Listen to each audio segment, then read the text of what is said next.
Guys, don't forget to tip your waiters. All right. Thank you, sir. How come you guys got last names that are different? You guys do that purposely? Yes. Stage names? Alrighty, guys. Well, that was semi-last. You guys were the ones that showed up for the show that wasn't the Gateway show. But it'll be here tomorrow. It's a really good show. It's a short drive. It's on a bike. Where do you came from? Newport Beach? Yeah, Oh, or Huntington Beach? Yeah. It's like what, 30 minutes? an hour. An hour? Huntington Beach is an hour because of traffic. You know split lanes? Lost two friends. Huh? Yeah, occasionally, but not too now. Wow, man, I'm always splitting lanes. Hey, but you guys are in for a surprise. You got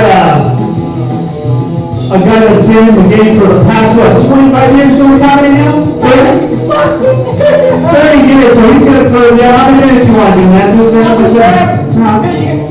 All right, he's going to do time so you guys walk out on him. He's one of our favorites. He's the one and only G.O. Go! Fight the power! That always gets me wound up when somebody starts saying, well, like, people are so PC. You got to be PC. You got to be this thing. What the fuck you want to say? Say that shit. Back where I come from, you could say shit that wasn't PC or something to piss somebody off. They took care of that. They just bopped you upside your fucking head, and then you didn't say that shit anymore. It's PC. Say what you want to say. It's just what I think happens now is people don't want consequences. You know, because you can't go around smacking. Back in the day, you smack somebody in the head. But now, oh, you can't do, you know, that's a PC shit. It's like, you just don't say stupid shit. You know, but young guy, I don't know, that pisses me off. Because I say shit all the time. And so far, I haven't been knocked out. But people have thought about it. But I am rather spry. Anyway, three fundamental things to know about Go. Go's not my real name, first off. It's short from a real name. Go get the fuck out of here. The third. Go get the fuck out of here, Irish family. But the three things about me, I consider myself, first and foremost, Irish. My grandfather came from Ireland. Second, I'm an Iowan, or Iowa, as they say in Southern Iowa. And the third thing about me, is, I'm an idiot. Kind of an idiot, a little bit of an asshole. A little bit of an asshole and an idiot. The balance of the show will display that. So, I play this thing sometimes in times of desperation.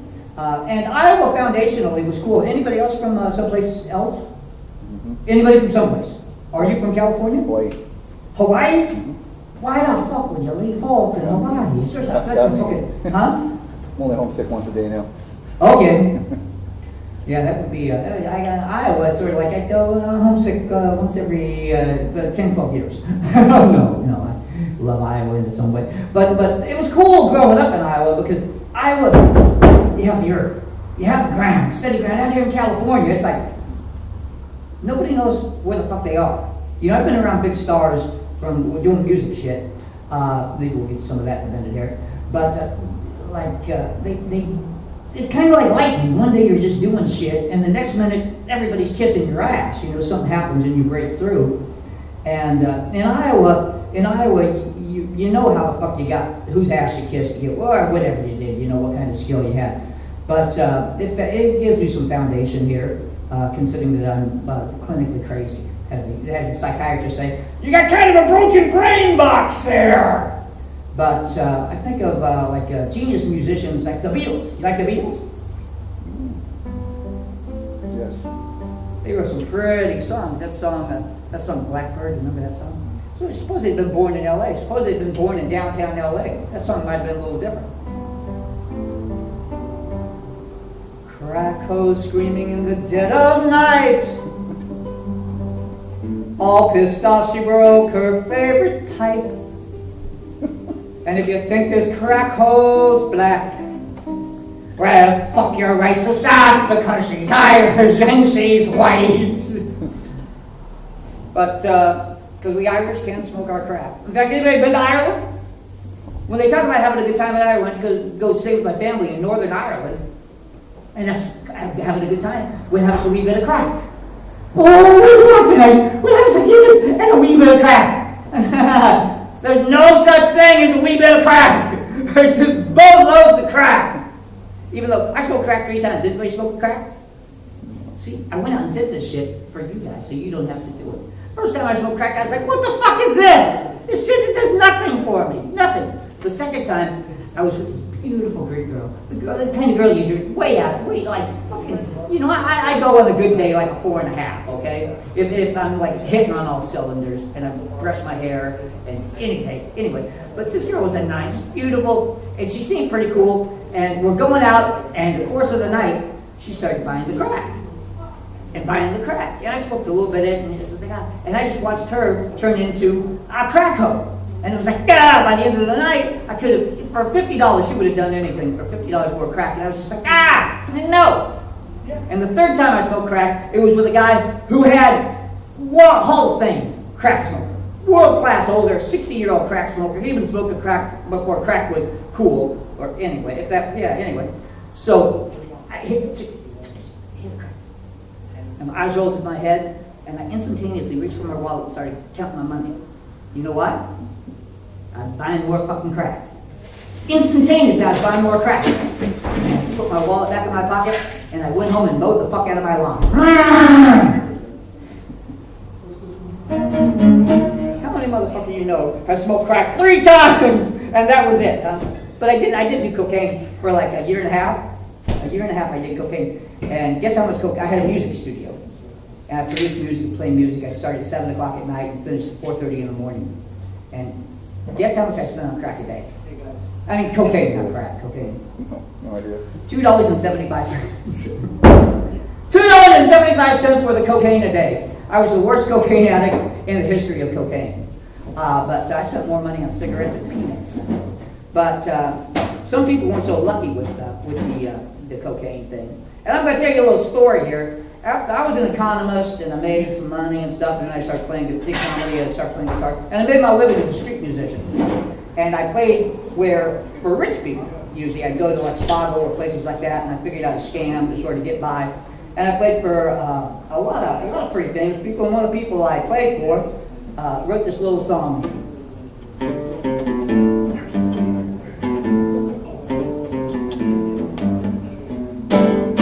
Rick James.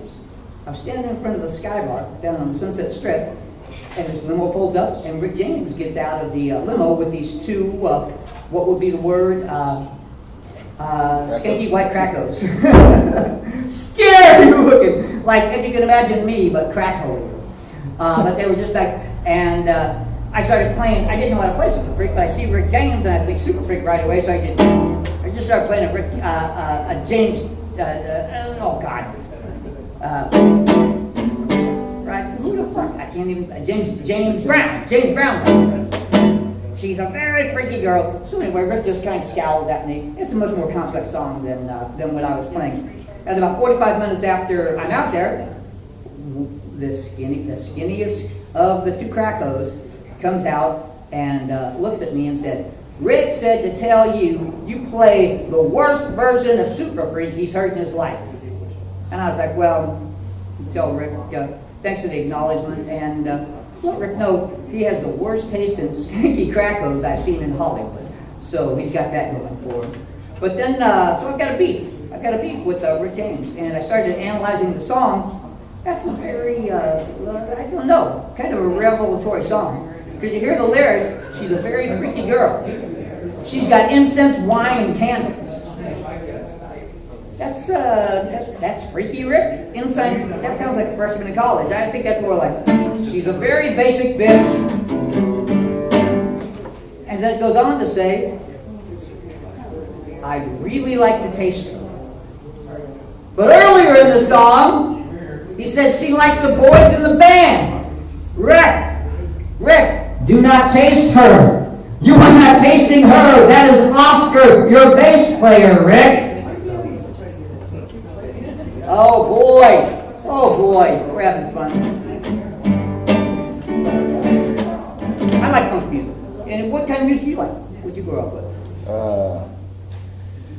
Mostly punk rock. Mostly punk rock? Yeah. I was like, yeah, Led Zeppelin, Blue that was never my Cheer, thing. Led Zeppelin, Blue Cheer, Jimi Hendrix, Oh, Jimi Hendrix. I love Hendrix.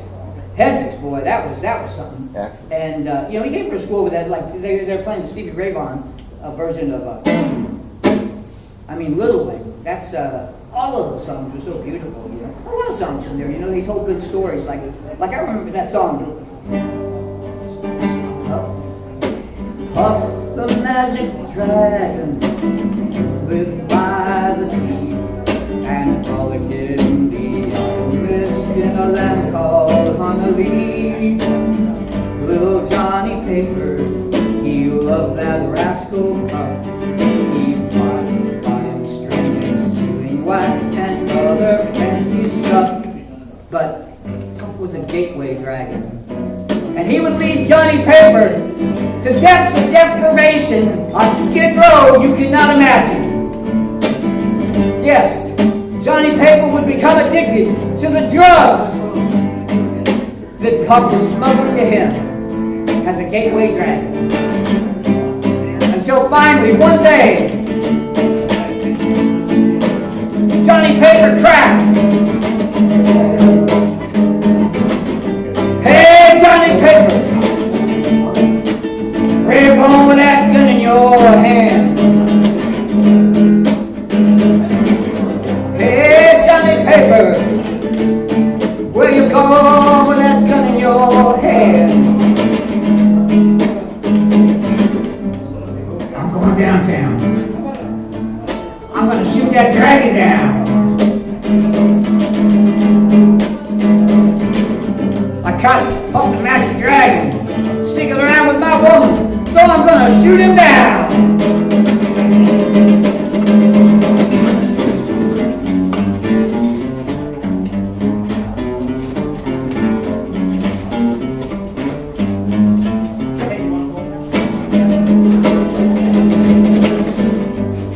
So be careful out there, chasing those dragons, because you never know where those dragons are gonna lead you.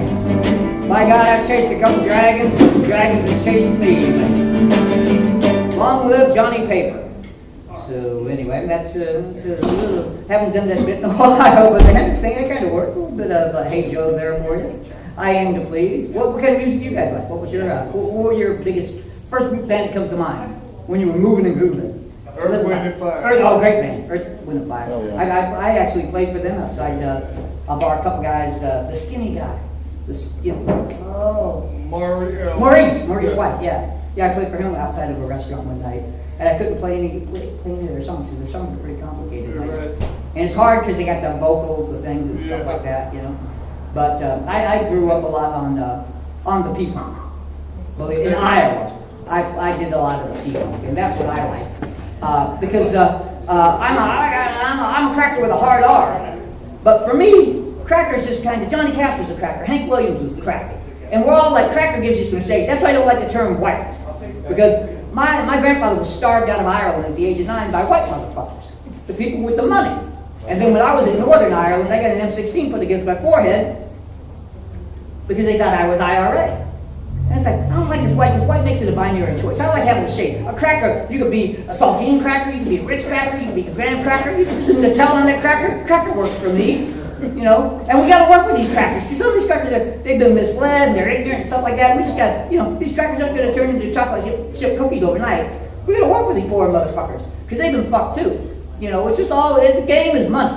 The game is rich getting people fucking going at each other, you know. And that's why cracker works for me. You got to watch out, because that inner cracker can come walking out. We'll work it out.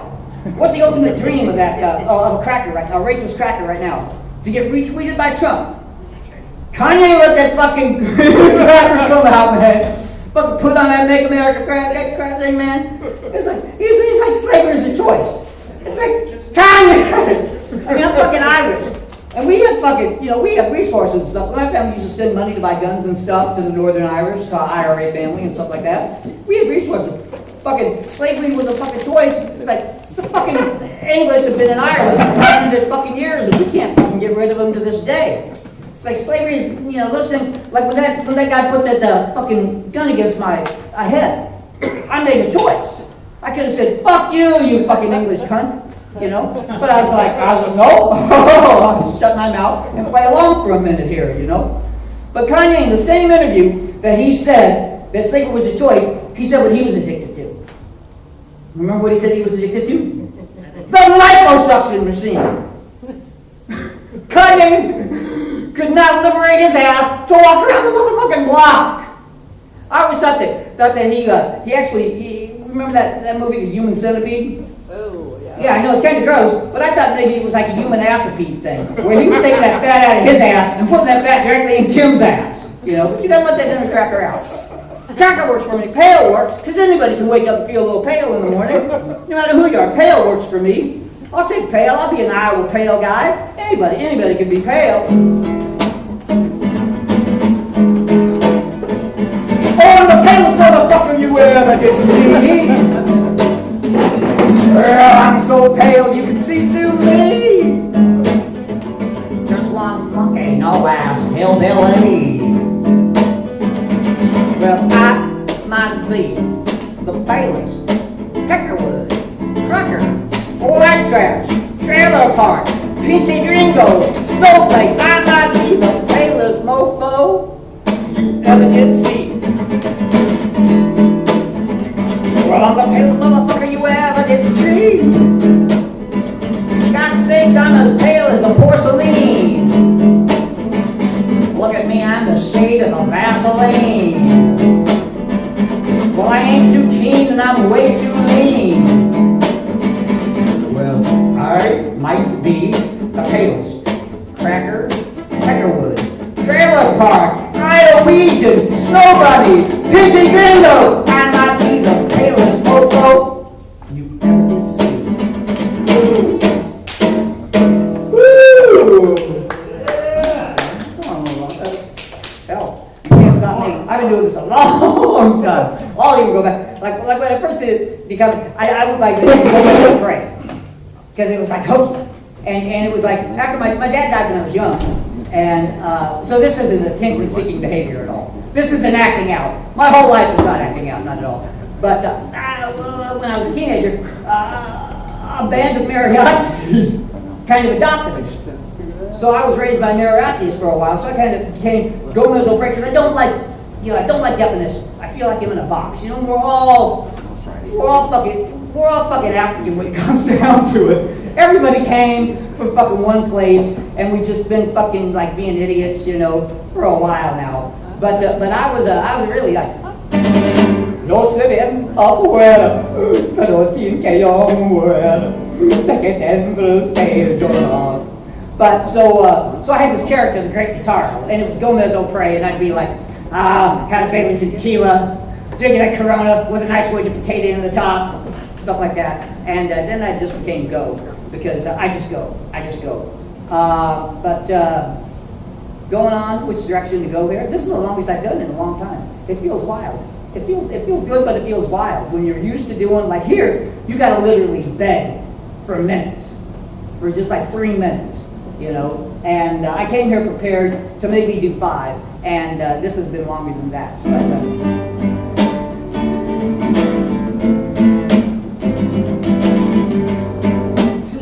to the left. Move my foe, stand to the left. Oh, That's my right. well, I can tell you must not know about me. Must not know about me. You must not know about me. Must not know about me. I'm the guy with the fucked up glasses. I am the king of the half-asses. Well, Beyonce has ass to infinity. I got less ass than a 7-Eleven Slurpee. Did you hear about that? Somebody bit Beyonce. Somebody bit Beyonce. I'd buy Beyonce. Yeah, somebody bit me. You know where they bit her? Somebody bit Beyonce on the face. Oh, wow. I mean, I got a mental health problem. I've been talking to psychiatrists for 40 years off and on. Let me tell you, I'm crazy, but I'd never bite Beyonce on the face. Now that ass, don't get ass. You gotta see somebody, bite that butt, man. I tell you, I started biting that butt. Jay-Z would be like dragging me up that behind. Get up there, I got 99 problems. They're cracking ass, biting my girl's ass. Get up. Man, I would go to sleep. I would go to sleep biting that butt. I'd wake up in the morning, wipe that butt off my face, get back to biting that butt. But that would be my thing with Beyonce.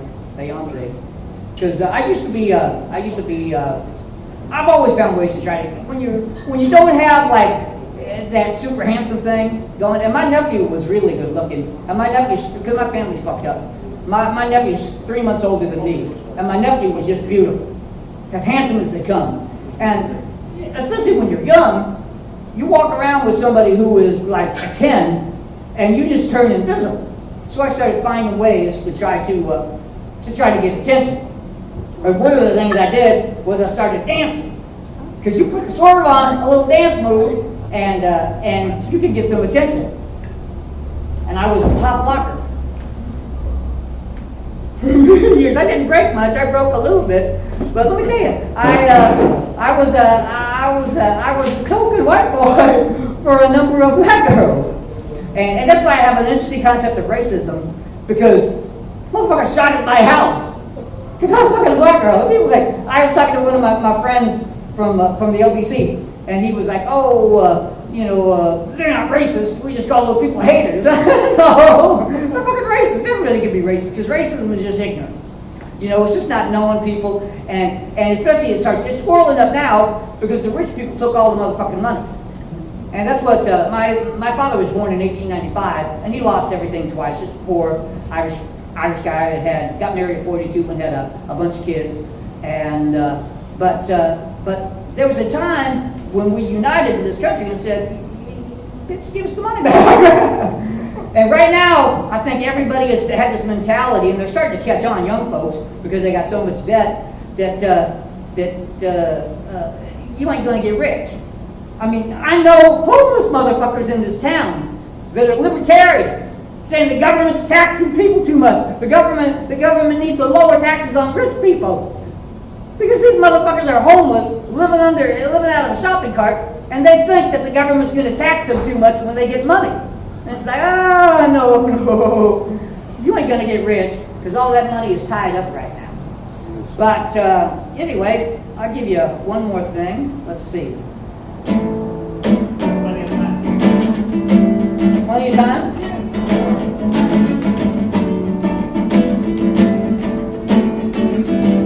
USA, USA, USA, USA. Zimbabwe, Zimbabwe, Zimbabwe, Zimbabwe. Trump, Trump. Mugabe, Mugabe. Trump, Trump. Mugabe, Mugabe. It's the game. 5,000 years. It's been the same. It's the game. Oh, the game. Yeah, play along, get along, nod your head. It's alright, play the game. You'll get ahead. It don't matter if it's LA, New York, Hong Kong, Moscow. It's the game. Always been the same. It's kind of plain.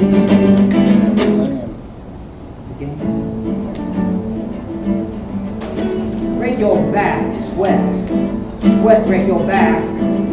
Just remember, don't talk back. There's a pony waiting for you at the end of some rainbow. Oh, the money's coming. The money's coming. The money's coming in the game. In the game. In the game.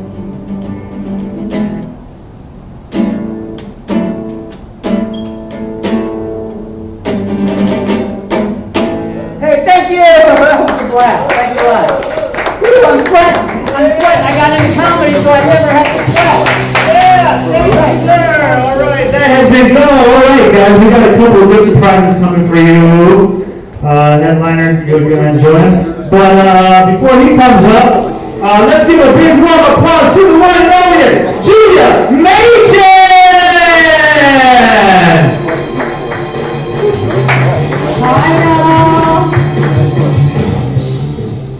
I'm not gonna do nearly that much time. And I don't have a guitar. I'm sorry. And if I did, you wouldn't want me to play it. How are we all doing?